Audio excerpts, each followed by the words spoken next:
गरियाबंद की आंगनबाड़ी कार्यकर्ताओं और सहायिकाओं ने एक दिवसीय हड़ताल कर धरना प्रदर्शन किया। दरअसल उनकी मांग है कि वेतन कम से कम 21,000 होना चाहिए, जो अभी 10,000 है।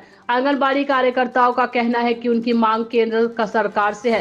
राज्य सरकार ने कुछ समय पहले ही उनकी राशि बढ़ाई है। अब केंद्र सरकार उनकी मांग पूरी करे। कार्यकर्ताओं और सहायिकाओं के हड़ताल पर चले जाने से आज कई आंगनबाड़ियों में ताला लटका नजर आया, तो कई आंगनबाड़ी से बच्चे वापस लौटते नजर आए।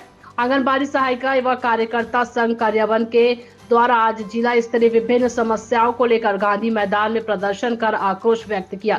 उन्होंने अपनी प्रमुख मांगों में कहा कि आंगनबाड़ी केंद्र की सहायिका व कार्यकर्ताओं को केंद्र व राज्य से अलग अलग मिलने वाले मानदेय राशि अलग अलग समय में मिलता है, उसे एक साथ 10 तारीख के अंदर दोनों मिलकर दिया जाए। उनका मानदेय बहुत कम है, उन्हें 21,000 मानदेय मिलना चाहिए।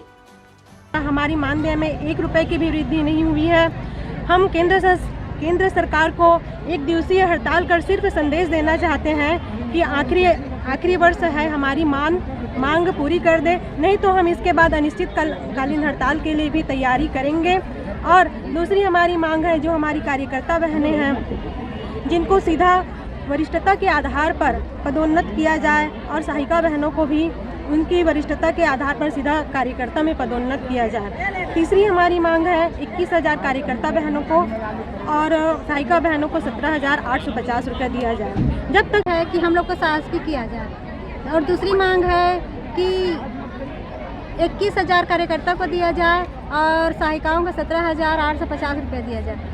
और कार्यकर्ताओं को आज 50 साल हो गए काम करते हुए, लेकिन अब केंद्र सरकार हम लोग को सिर्फ 4500 रुपये दिया जा रहा है, तो 4500 रुपये में हमारा गुजारा नहीं चलता। और सहायिकाओं को सिर्फ 2250 रुपये दिया जाता है। यदि हमारी मांग पूरा ही नहीं होता है तो हम लोग अनिश्चितकालीन हड़ताल करेंगे और लड़ेंगे और सड़क में भी उतरेंगे और हम मोदी सरकार से लड़ाई लड़ेंगे और हमारी मांग को पूरा करेंगे। अभी यदि डबल इंजन का सरकार है, ऐसा करके उम्मीद करते हैं पूरा होंगे, ऐसा करके हम लोग आज यहाँ उपस्थित हुए हैं कि हमारी मांग भी पूरा हो जाए।